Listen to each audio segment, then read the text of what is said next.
dia a todos. Graças a Deus, aqui estamos nós mais uma vez. Como é de praxe, sempre iniciamos com a prece. Por isso, convidamos a todos a elevarmos os pensamentos ao alto, que possamos nesse momento mentalizarmos a doce figura do Divino Mestre Jesus e lhes agradecer. E a Ti, Senhor Divino, nos dirigimos nesse momento para agradecer por uma vez mais a feliz oportunidade que concedes na manhã de hoje. Ajuda-nos, amigo maior, no nosso propósito. Permite que consigamos todos nós compreendermos, aprendermos, alcançar as sublimes ideias de luz que Tu nos envia através da sublime doutrina dos Espíritos, para que assim possamos tirar o melhor proveito possível e o melhor entendimento dos ensinamentos de luz que Tu nos proporciona. E assim, Mestre amado, confiantes na Tua presença entre nós, suplicamos o Teu consentimento para, em Teu nome, iniciarmos nossos estudos da manhã de hoje. Que assim seja. Antes de mais nada, vamos ler um pequeno trecho do Evangelho segundo o Espiritismo, lá no capítulo 16, que tem como título O Emprego da Riqueza. Nos diz o texto, começando lá no item 12. Quando considero a brevidade da vida, dolorosamente me impressiona a incessante preocupação de que é, para vós, o bem-estar material, ao passo que tão pouca importância dais ao vosso aperfeiçoamento moral, a que pouco ou nenhum tempo consagrais, e que, no entanto, é o que importa para a eternidade. Dir-se-ia, diante da atividade que desenvolveis, tratar-se de uma questão do mais alto interesse para a humanidade, quando não se trata, na maioria dos casos, senão de vos pordes em condições de satisfazer as necessidades exageradas, a vaidade, ou de vos entregardes a excessos, que de penas e de alucinações, de tormentos, cada um se impõe, que de noite de insônia para aumentar a vida muitas das vezes mais que suficientes. Por cúmulo de cegueira, frequentemente se encontram pessoas escravizadas a penosos trabalhos pelo amor imoderado da riqueza e dos gozos que ela proporciona, a se vangloriarem de viver uma existência rica de sacrifício e de mérito, como se trabalhassem para os outros e não para si mesmos. Insensatos! Credes então realmente que vós serão levados em conta os cuidados e os esforços que despendeis movidos pelo egoísmo, pela cupidez ou pelo orgulho, enquanto negligenciais do vosso futuro, bem como dos deveres que a solidariedade fraterna impõe a todos os que gozaram das vantagens da vida social? Unicamente no vosso corpo haveis pensado. Seu bem-estar, seus prazeres, foram objeto exclusivo da vossa solicitude egoística. Por ele que morre, desprezastes o vosso espírito, que viverá sempre. Por isso mesmo, esse Senhor, tão animado e acariciado, se tornou o vosso tirano. Ele manda sobre o vosso espírito, que se lhe constituiu escravo. Será essa a finalidade da existência que Deus vos outorgou? Palavras trazidas na cidade de Cracóvia, no ano de 1861, que assinou a mensagem como sendo um espírito protetor, que está lá no capítulo 16 do Evangelho segundo o Espiritismo, que deixamos para a nossa reflexão inicial. E assim, nós vamos começando o nosso estudo sobre o Livro dos Espíritos, com a primeira pergunta que sempre fazemos, todas as vezes que iniciamos os nossos estudos. E é uma pergunta que não está no Livro dos Espíritos, mas que é de fundamental importância compreendermos a necessidade de termos a sua resposta, que é por que é importante estudar o Livro dos Espíritos. Nós vamos encontrar inúmeras respostas, como temos feito ao longo desse estudo. Todas as vezes que aqui estamos, sempre trazemos novos porquês, novas respostas, que possam nos ajudar a compreender a razão e a importância desse estudo.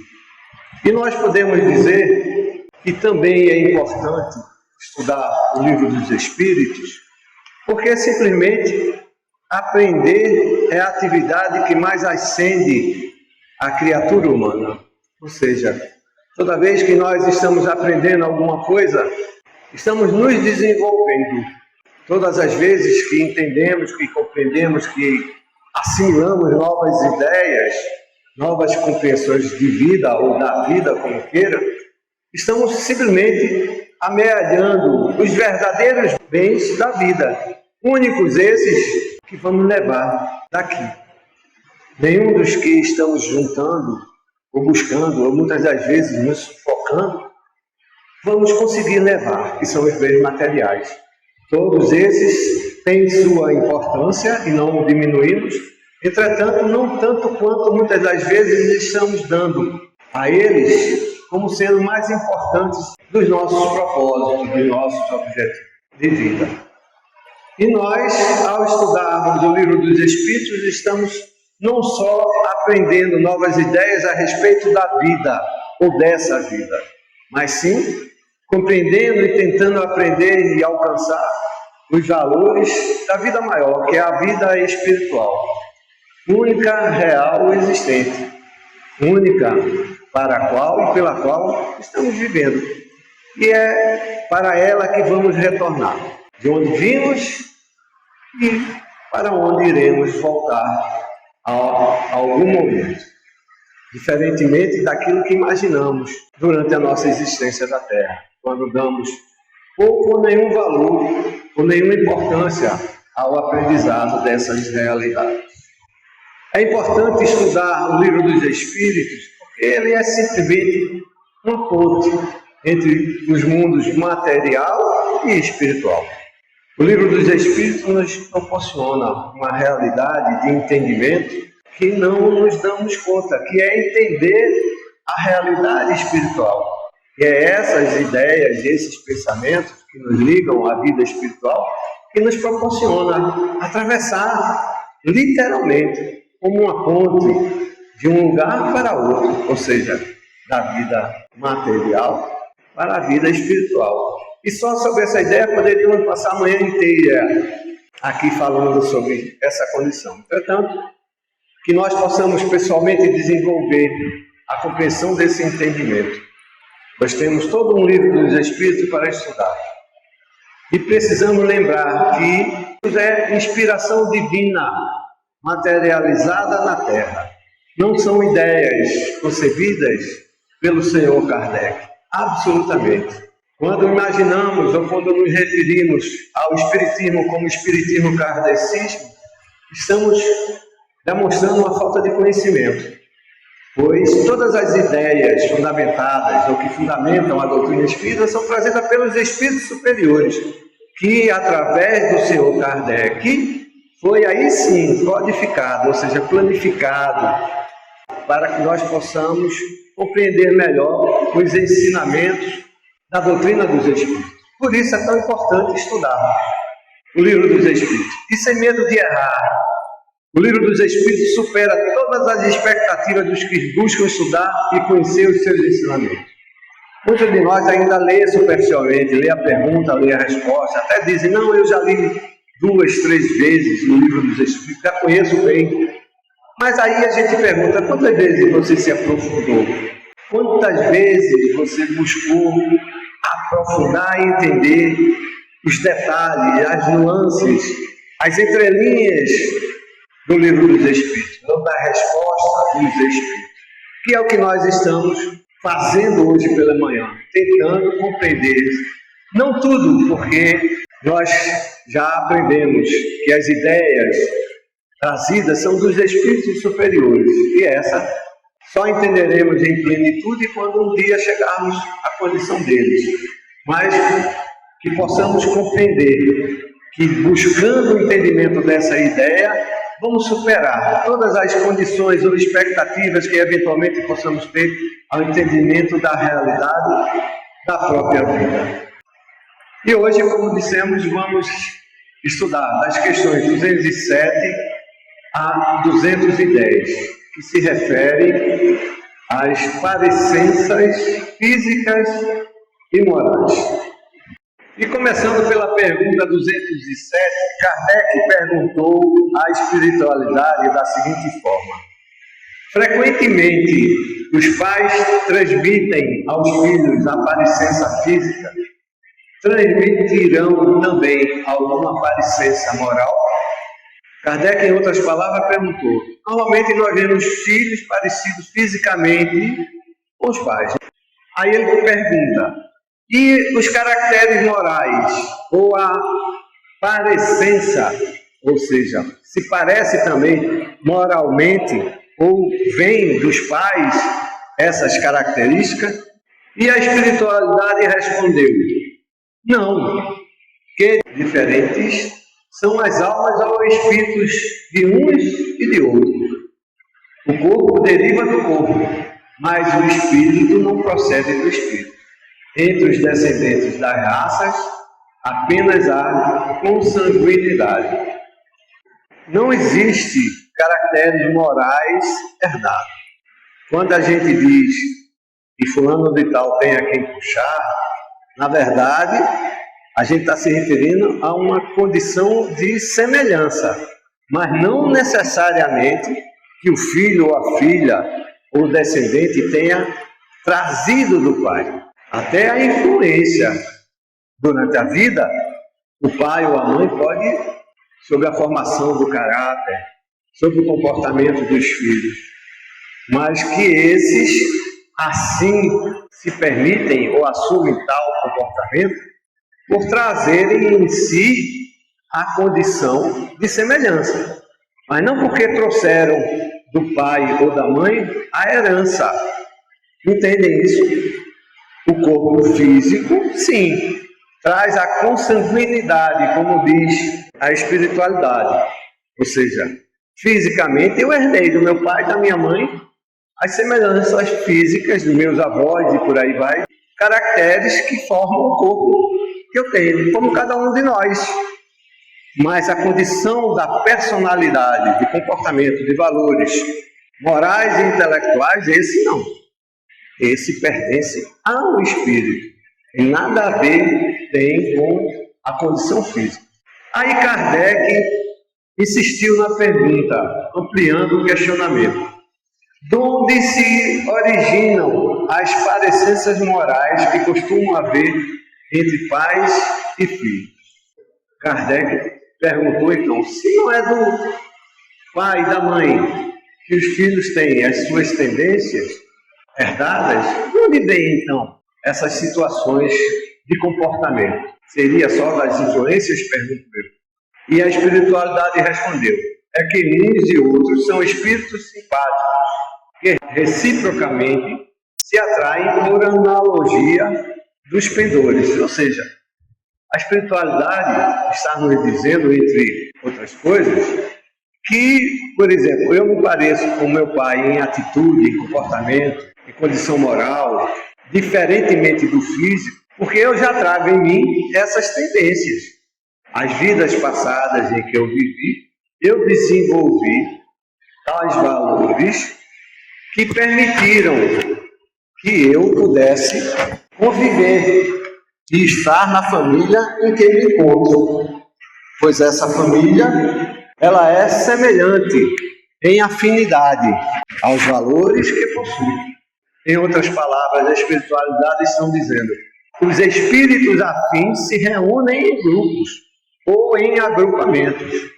E poderemos ver isso mais adiante no Livro dos Espíritos, se nós tivermos a oportunidade devido ao tempo.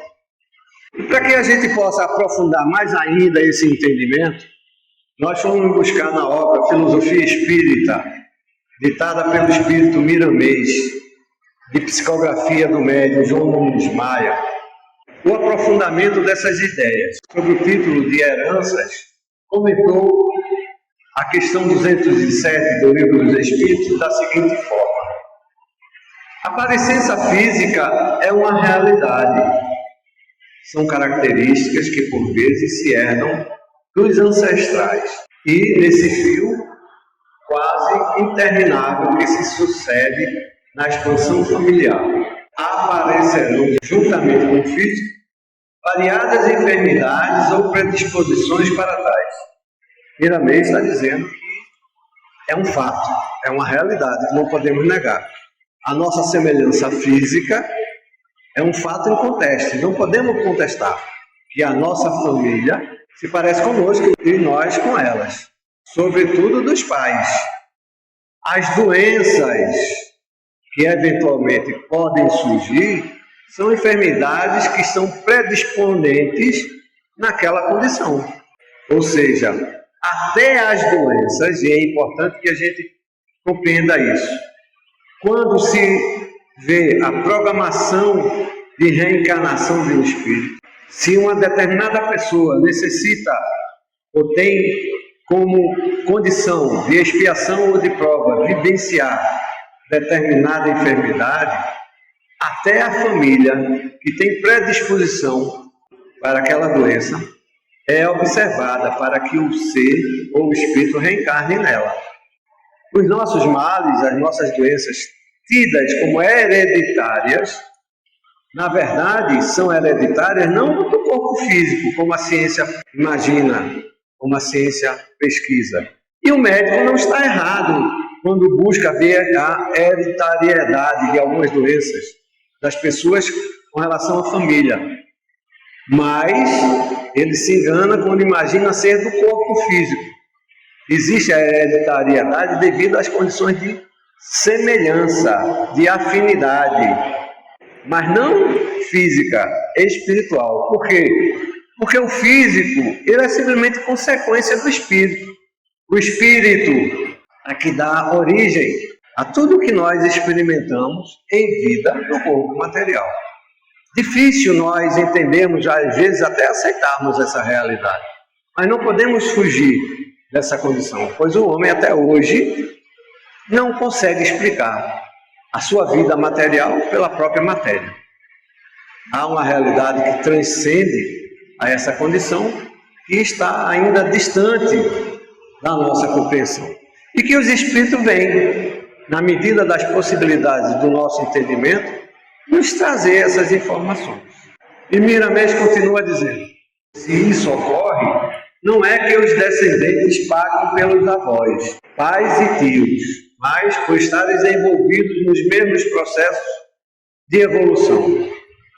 No passado, era comum se dizer que o filho pagava a conta do pai quando vinha doente numa determinada condição, ou que nós estávamos espiando.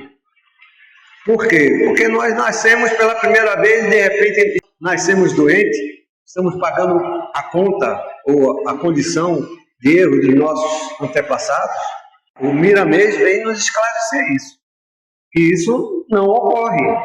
Nós nos apresentamos na condição que estamos vivenciando na vida presente, não porque sou semelhante ao meu pai.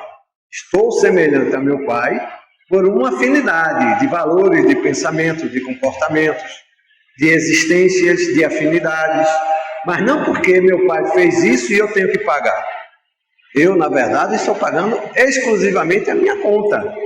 E, na verdade, e é isso que a gente precisa compreender, a desenvolver, que não existe conta para pagar, mas existe a oportunidade de reparar o erro que cometemos para nos melhorarmos. O mal que nós estamos experimentando hoje, fatalmente, tudo indica, é um mal que vivemos ou fomos, de certa forma, causadores no passado. e que hoje estamos novamente passando por aquela situação para aprendermos e termos um entendimento que não conseguimos alcançar anteriormente. E Miramês continua: enquanto as faltas familiares se encontram envolvidos inúmeras pessoas, no entanto, a misericórdia divina é a divina mão que abençoa e deixa os recursos ao alcance das próprias mãos, para que sejam aliviadas as provas, desde quando o sofredor de hoje, que foi o que fez sofrer ontem, se arrependa e conserve a direção dos seus passos. É Miramês dizendo: se nós estamos experimentando e vivenciando as dificuldades e os males que estamos experimentando hoje, é porque a misericórdia divina é divina. Na mesma medida que Ele permite, e é muito comum nós mesmos perguntarmos, por que Deus permite tal situação? Muitas das vezes vemos uma criança em cima de uma cama, praticamente recém-nascida, sem poder ver, sem poder falar, sem poder andar, com doenças incuráveis. E nós questionamos, por que Deus permite tal coisa com a criatura que acabou de nascer, que não fez nada? E é um engano. Na verdade, aquela criatura está tendo a oportunidade divina de se recuperar. E que, de alguma sorte, as oportunidades de reparação estão próximas à condição existencial de cada um. Mas, Silvio, o que é que uma criança vai poder fazer por si próprio? Ela está fazendo de uma maneira subjetiva e efetiva ao mesmo tempo. Vivendo. Porque tudo que está sendo experimentado, tudo que está sendo existenciado, tudo que está sendo sentido, vivido, tem um propósito maior. Fica registrado no nosso ser espiritual. Aquele mal que causamos a alguém, um dia vamos experimentar o outro lado da moeda, para que nós possamos compreender que não é daquela forma que precisamos, mas não como castigo, como muitos imaginam, mas para termos a oportunidade de reparação e de melhoramento, coisa que ainda estamos desenvolvendo, tentando aprender, tentando compreender, que está longe ainda do nosso alcance, mas que esse é o nosso destino e que o Livro dos Espíritos vem trazer pontualmente, em forma de ideias pequenas, porque pequeno é ainda o nosso entendimento, a realidade que nós experimentamos, para que na medida do que possamos aceitar e aí nos arrependermos, não do erro, porque o erro foi uma tentativa de acerto, é uma tentativa de fazer-se o certo. Ninguém erra por maldade, até o verdadeiro mal está cometendo erro, acreditando que está fazendo o certo. É interessante esse raciocínio. Ninguém faz o mal pelo mal. Se faz o mal até porque é mal, mas imaginando que aquilo é o certo. Uma pessoa que furta, imagina estar fazendo o certo para a sua sobrevivência. No fundo, ele não quer fazer aquilo, mas ele quer sobreviver. Ele não quer trabalhar, ele não quer se submeter a outras realidades que aos olhos dele e o entendimento é penoso, para conseguir as situações da maneira mais fácil. Só que estamos aqui não para aprendermos da maneira mais difícil, mas para aprendermos de acordo com a realidade que nós necessitamos evoluir. Isso é um raciocínio que sugere uma condição de abstração. É preciso ampliar o entendimento, a compreensão, para poder alcançar essa verdade. Até o erro tem um propósito do acerto. Por menos que assim compreendamos, os nossos erros são tentativas de acerto. Se não acertamos, é porque não aprendemos. Voltamos, ou impossibilitados de repetir as mesmas ações, ou com limitações que vai me dar a condição de reviver tal ou qual situação, para que aí eu possa aprender. Por isso que estamos aqui falando hoje. Não é porque a gente aprendeu, porque já sabe disso tudo, não. Absolutamente. Estamos repetindo para ver se a gente aprendeu. Compreendem isso? Que não existe professor. A gente está aqui só repetindo as ideias que não são nossas. É da espiritualidade superior. Para que, em dividindo com os irmãos e com as irmãs, a gente possa trocar, eventualmente, algumas ideias e tentar nos ajudar.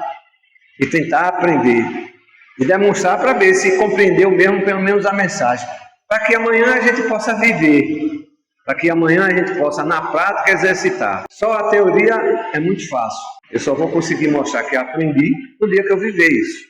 Miramês continua dizendo: não há injustiça na contabilidade divina. Não tem injustiça. A nossa contabilidade física ou humana é que divide toda a contabilidade em créditos e débitos. Mas a contabilidade divina não tem crédito, não tem débito. Tem ajuste, é uma coluna só. Coisa que ainda estamos longe de alcançar essa realidade.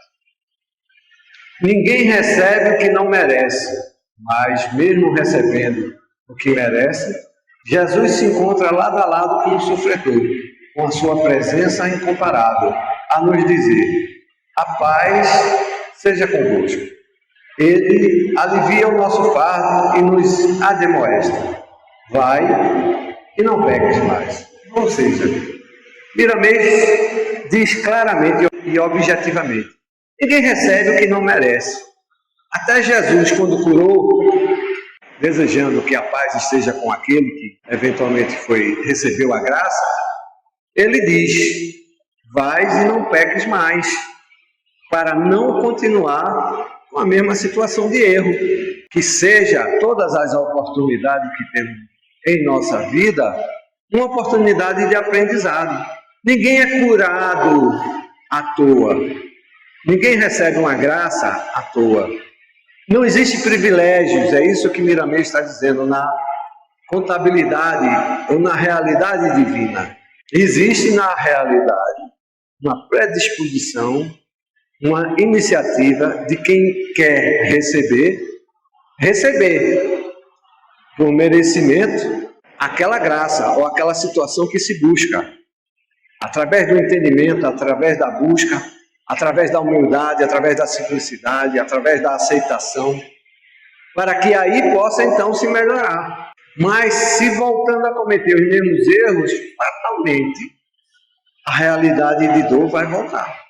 Por isso que Jesus nos disse, e nos diz até hoje, nos perdoando incondicionalmente: vai e não peques mais.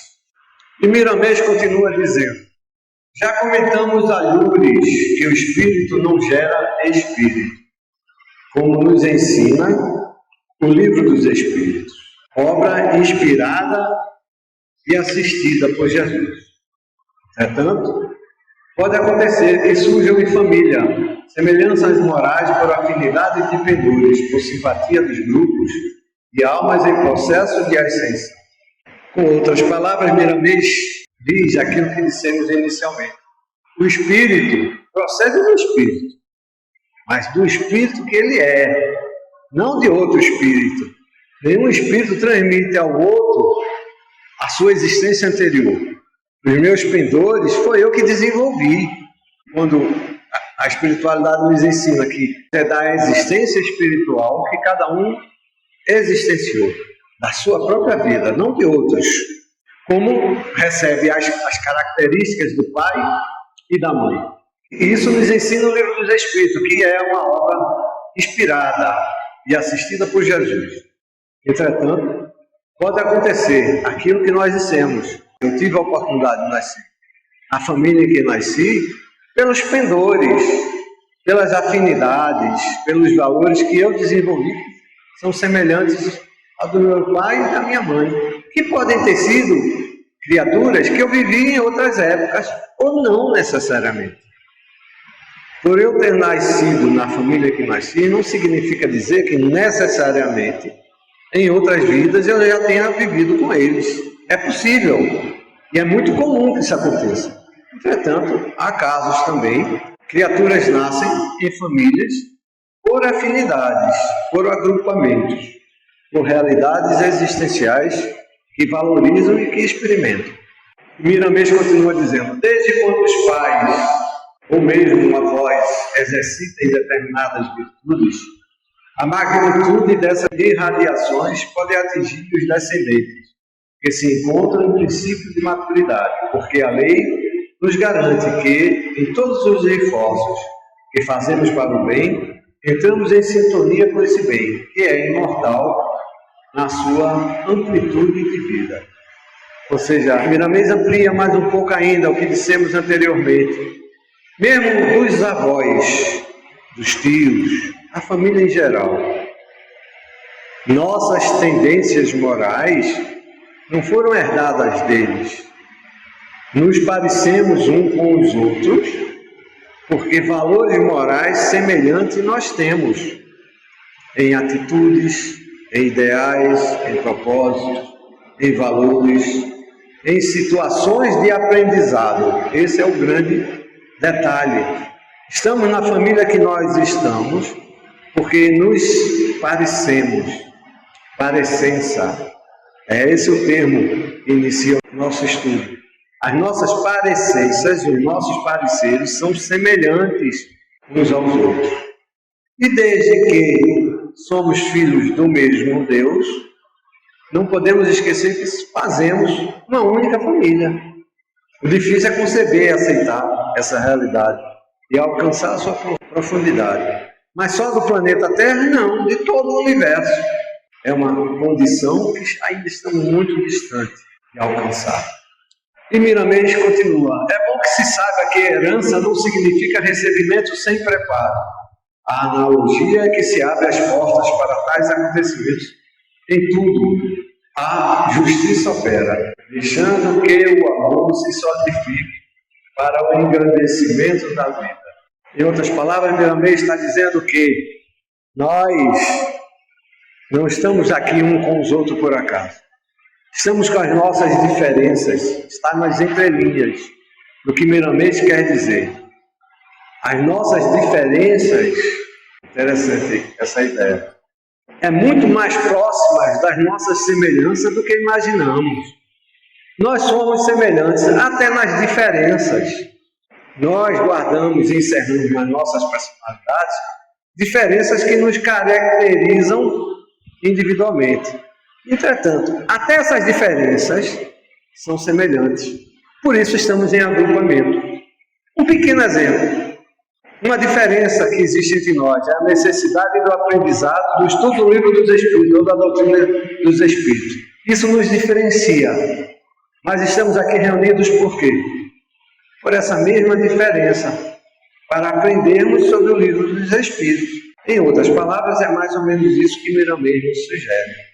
Muitas das vezes, numa família é comum dizer: fulano de tal não parece ser dessa família, parece que vem de outra família. Não é normal isso acontecer? Eu vi muitas vezes isso comigo mesmo.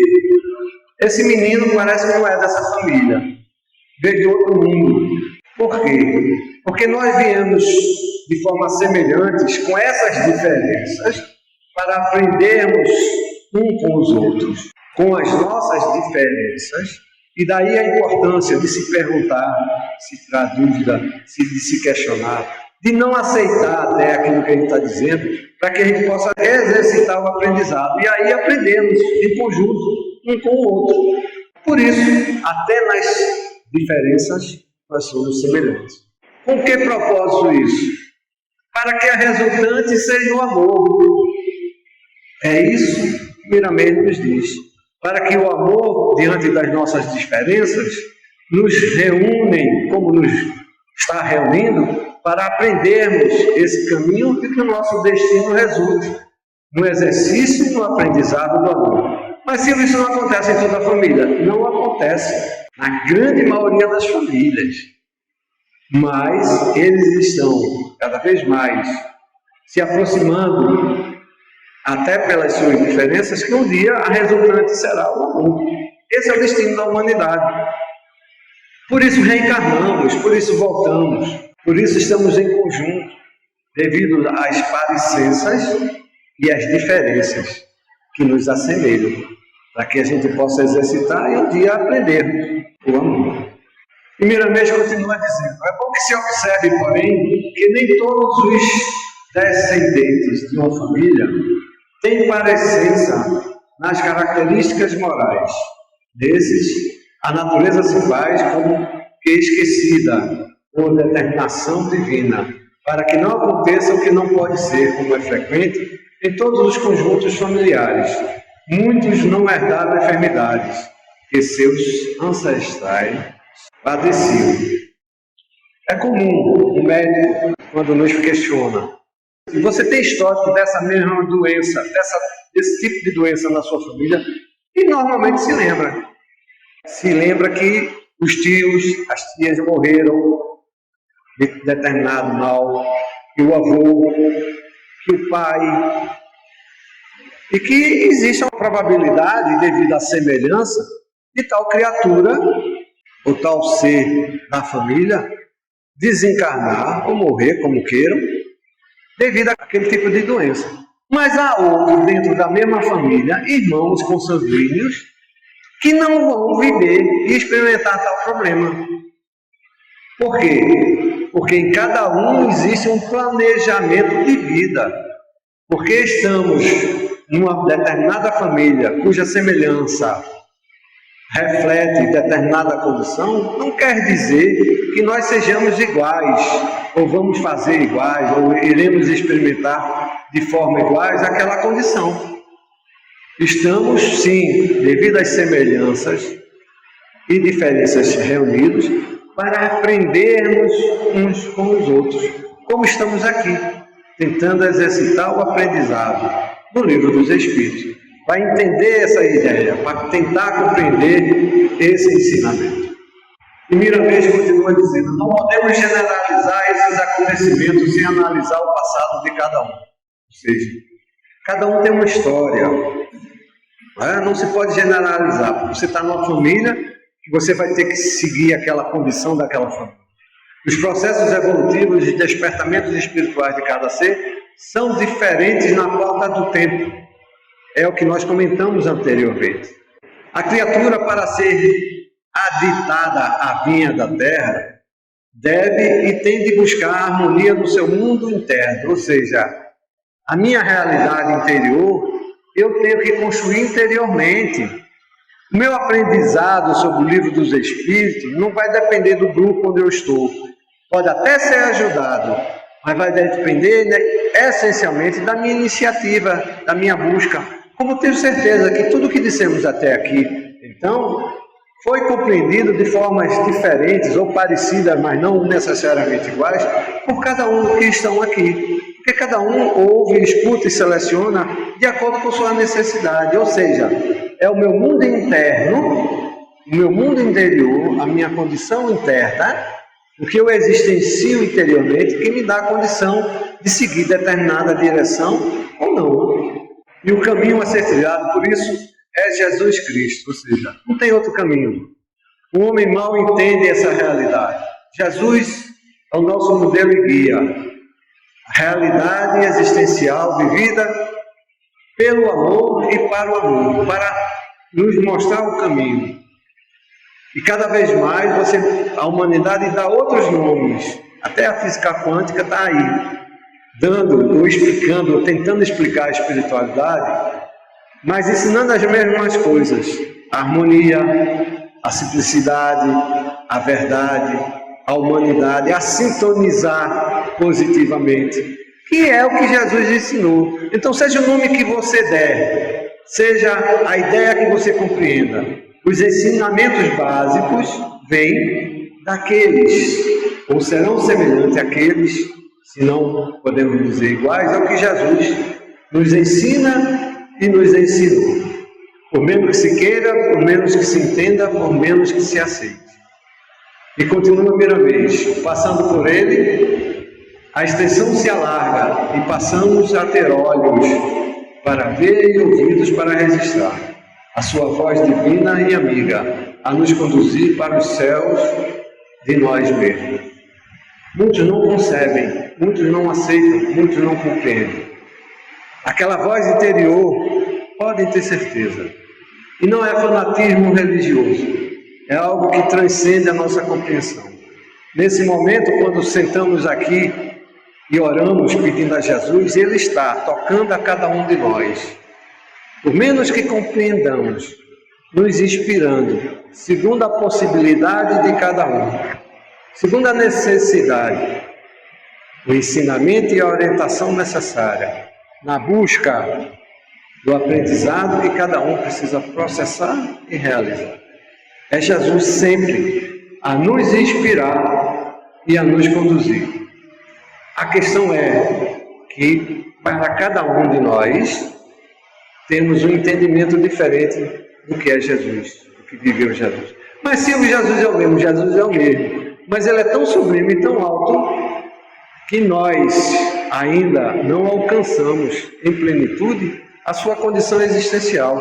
Estamos em degraus diferentes, na mesma escada. A escada é a mesma, mas em degraus diferentes, segundo as possibilidades de cada um. Um mais adiantado, outro menos adiantado. Não quer dizer que o mais adiantado seja mais capaz ou menos capaz do que qualquer outro, mas só para exemplificar a condição do entendimento.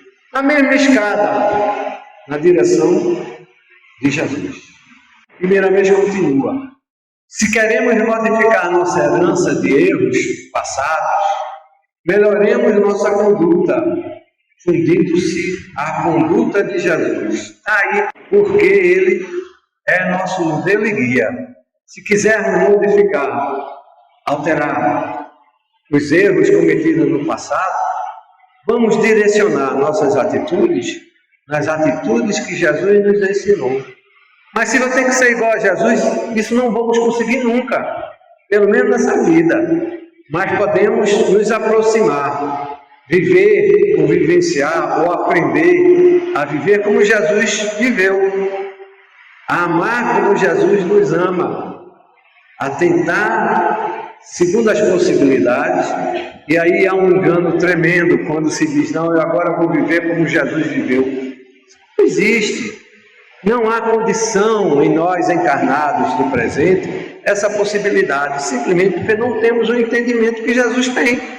Ele é nosso modelo. Na medida das minhas possibilidades, nas medidas das minhas condições, eu vou exercitar, praticar e vivenciar o que Jesus me ensina, para que seja autêntico, porque há de haver autenticidade em cada ato de vida. Não vai ser eu fingindo de bonzinho, não vai ser eu fingindo de semelhante a Jesus que vai me modificar. Não, isso vai me dar só a condição de um falso profeta, de uma pessoa que vive falsamente as ideias de Jesus.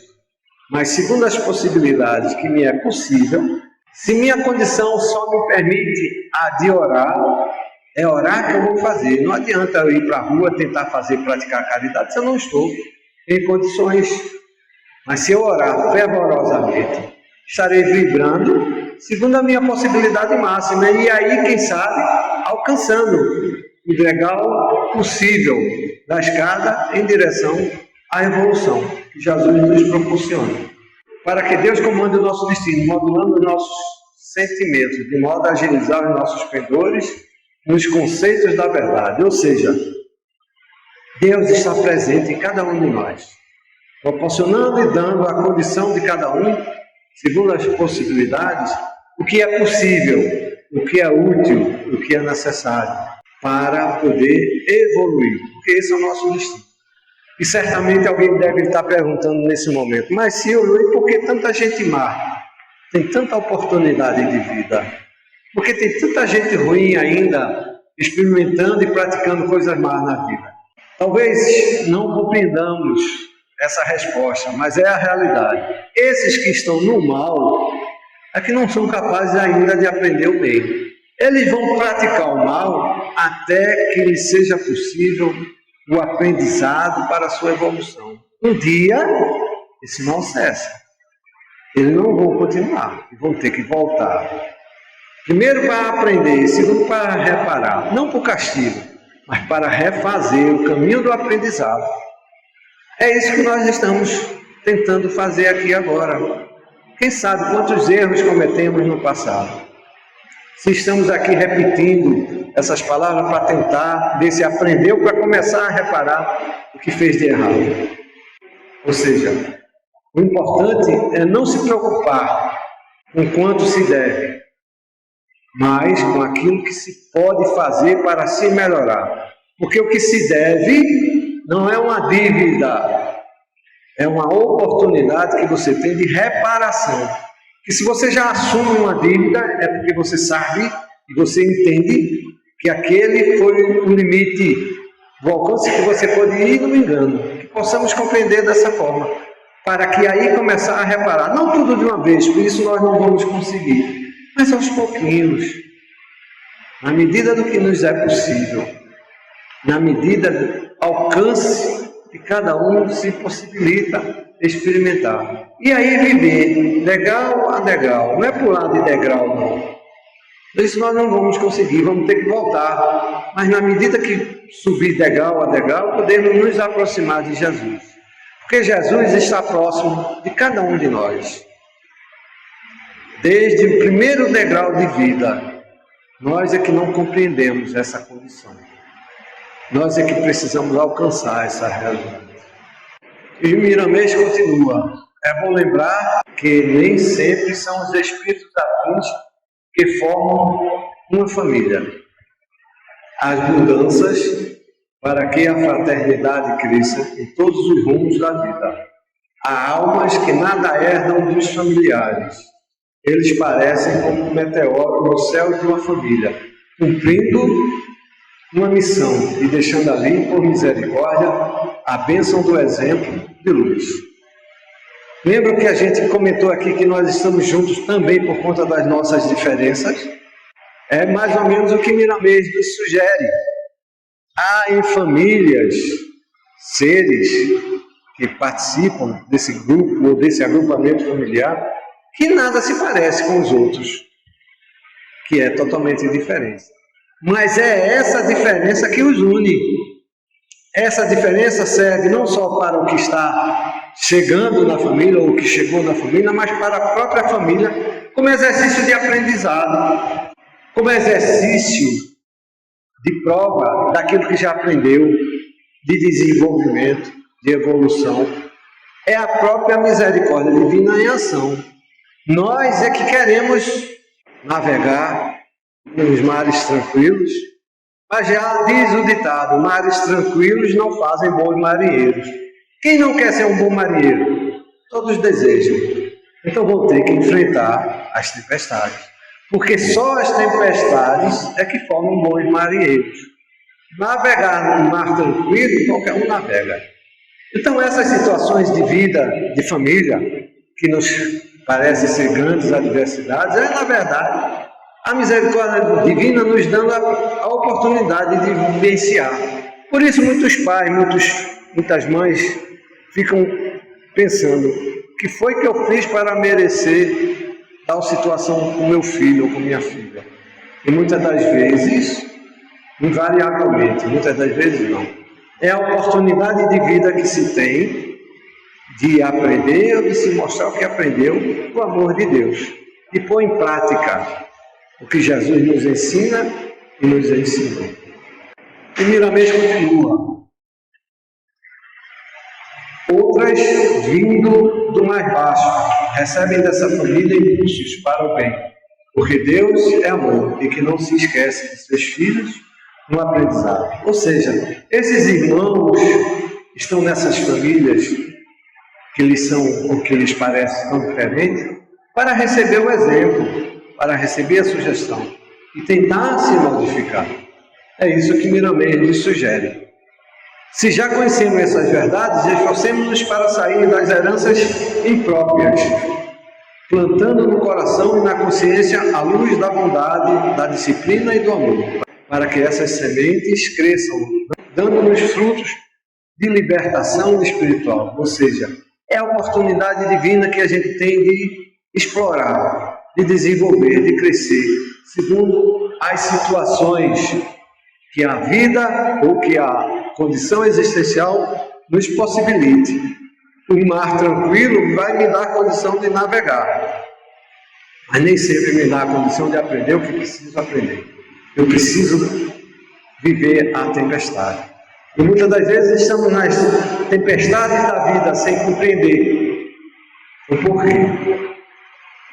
Porque é esse que virá, na medida da sua busca interna, do seu aprendizado interior. E conclui Miramês dizendo, procuremos ser herdeiros de Jesus Cristo, o nosso grande doador na Terra. Ou seja, se quisermos enfrentar a nossa tempestade, vamos ter que segurar no leme. Que leme é esse? O Evangelho. O Evangelho é que vai direcionar, segundo as nossas possibilidades, a direção que o nosso barco é possível navegar. Com ele, poderemos aprender o que temos aprendido. E se falirmos, tenho certeza, estaremos aprendendo da mesma forma, engrandecendo. O importante não é o resultado do ato, pois esse é diretamente proporcional àquilo que você alimenta em si. Porque a dor, por mais amarga que seja, encerra uma condição de despertamento, de aprendizado, de evolução, que não está na medida da nossa compreensão, à mercê da nossa vontade, mas da vontade de Deus. E que é a dor que nós precisamos experimentar. E como é difícil aceitar a dor? Não estou dizendo que é fácil, mas é isso que nos ensina a vida de Jesus. Jesus viveu, ninguém sofreu como ele sofreu. Ninguém amargou como ele amargou as dores físicas, porque a dor moral ele foi sublime, ele foi superior, ele saiu vencedor. E nos deixou o exemplo do que é a verdadeira vida. Tanto que nós estamos tentando aí, buscando aprender com ele. Nós temos apenas 10 minutinhos que vamos ler rapidamente a pergunta 208 e alguma coisa a respeito do seu comentário. Kardec, na questão 208, perguntou a espiritualidade. Nenhuma influência exercem os espíritos dos pais sobre os filhos depois do nascimento deste? Ou seja, o filho vem com a experiência vivida, não do pai, não da mãe, mas dele próprio. Só do corpo físico é que ele recebe os caracteres dos pais. Aí Kardec pergunta, e o filho depois que nasce, recebe alguma influência desses pais após o nascimento deste? Kardec está querendo entender, já que o filho é fruto das suas experiências anteriores, qual é a responsabilidade? Que influência tem os pais sobre a criação dos filhos? E a espiritualidade não responde. Ao contrário, bem grande influência exerce. Conforme já dissemos, os espíritos têm que contribuir para o progresso um dos outros. Pois bem, os espíritos dos pais têm por missão desenvolver os dos seus filhos pela educação. Constitui-lhes isso uma tarefa, tornar-se-ão culpados se vierem a falir no seu desempenho. Ou seja, nós pais somos diretamente responsáveis na condição da evolução dos nossos filhos. Mas Silvio, quer dizer que se meu filho não quisesse melhorar, eu vou ser responsável? Não é isso que nós estamos dizendo. O preço da paz é você fazer o que lhe é possível fazer. Se você cria seu filho fazendo a sua parte, lhe educando, lhe ajudando a se melhorar, a desenvolver, mas o filho sempre opta pelo lado contrário, você como pai fez a sua parte. Não quer dizer que você tem que fazer só até determinado ponto. Não, você tem que fazer o máximo que é possível. E lhe dar o exemplo necessário do melhoramento. Mas precisamos entender que nós, seres humanos, estamos interligados como seres coletivos. Toda a humanidade depende uma da outra. Não é só o pai sobre o filho, sobre a família ou sobre o meio. Não, todos nós temos uma relação de proximidade, de responsabilidade um com o outro. A minha liberdade termina quando começa a liberdade do outro. É isso que eu preciso entender. Eu tenho livre-arbítrio, mas meu livre-arbítrio termina quando começa o livre-arbítrio do outro. Por isso o entendimento a respeito do livre-arbítrio ainda é tão discutido, muito refutado por muitas pessoas. Não, o ser humano não tem livre-arbítrio. Você tem, nós temos o livre-arbítrio. mas o livre-arbítrio de fazer da sua vida o que lhe é possível e o que lhe é permitido. Mas não invadir o livre-arbítrio do outro. Seu livre-arbítrio termina, o meu livre-arbítrio termina. Quando começa o livre-arbítrio do outro.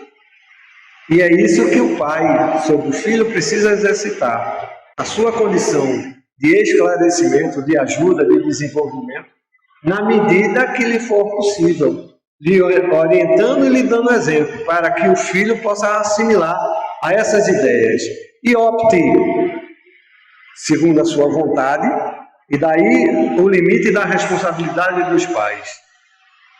Não que exista um limite já pré-definido, não é isso. O que um pai puder fazer por um filho, deve fazer para ajudá-lo. Deus vai julgar, Deus sabe até onde é o limite de cada um. Então nós precisamos exercitar a influência que podemos e devemos exercer, não só sobre os nossos filhos, mas sobre toda a realidade coletiva que nós experimentamos e nós existenciamos. Aqui no pedaço do comentário de Miramês, dessa questão 208, onde Miramês dá como título influência. Nos diz Miramês: há alguns pais que conseguem passar para seus filhos a esperança de Cristo e a educação espiritual nas linhas do Evangelho de Jesus Cristo. Deus usa as criaturas para a ascensão dos seus próprios filhos. Qual a finalidade da família? É o crescimento das almas, rompendo barreiras e alcançando a vida em estado de graça na luz maior. Ou seja, em outras palavras, Miramês está dizendo: nós nos encontramos momentaneamente em famílias distintas, mas aquilo que dissemos lá atrás, fazemos parte de uma única família, porque nosso Pai é um só. Todas as famílias, por mais diversas, por mais diferentes que sejam, formam uma única e grande família, que é a família humana, que todos são filhos de Deus, e que de alguma sorte precisamos e devemos nos corresponsabilizar um com o outro. Não é dando a oportunidade de ser atingido, de ser ferido. Porque muitas das vezes a gente faz isso com o filho. A gente cede para o filho porque não aprendeu a lhe dizer não. E o não, muitas das vezes, é a lição que o filho precisa aprender. Como o não que nós recebemos da vida. Quantas vezes recebemos nãos da vida? É Deus nos dizendo que não é esse caminho. Nós é que demoramos para entender, a compreender, a aceitar essa realidade.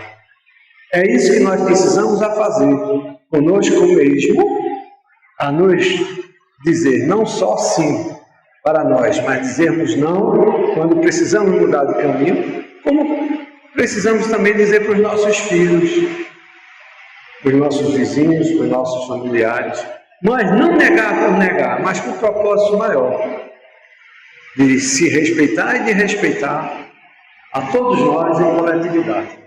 Essa ideia é extremamente interessante, teríamos muito mais para comentar. Infelizmente, o tempo chegou, fica como sugestão para quem desejar se aprofundar nessa temática, buscar na obra Filosofia Espírita, trazida pelo Espírito Miramês, através do médium João Nunes Maia, que está de graça na internet. Para quem quiser buscar o comentário da questão 208. Como no início, vamos fecharmos os nossos olhos, elevarmos os nossos pensamentos ao alto e que possamos todos nós agradecermos a Jesus. E a Ti, Mestre Divino, agradecidos estamos por mais essa feliz oportunidade que nos desse na manhã. Ajuda-nos, Deus, no alcance e na compreensão dos entendimentos e dos aprendizados que necessitamos realizar em torno das ideias que nos traz através do Livro dos Espíritos, para que assim possamos nos melhorar e caminharmos em Tua direção. E assim, Mestre amado, uma vez mais agradecendo por tudo, suplicamos o Teu consentimento para que Teu nome finalizarmos a primeira parte dos nossos estudos da manhã de hoje. Muita paz para todos.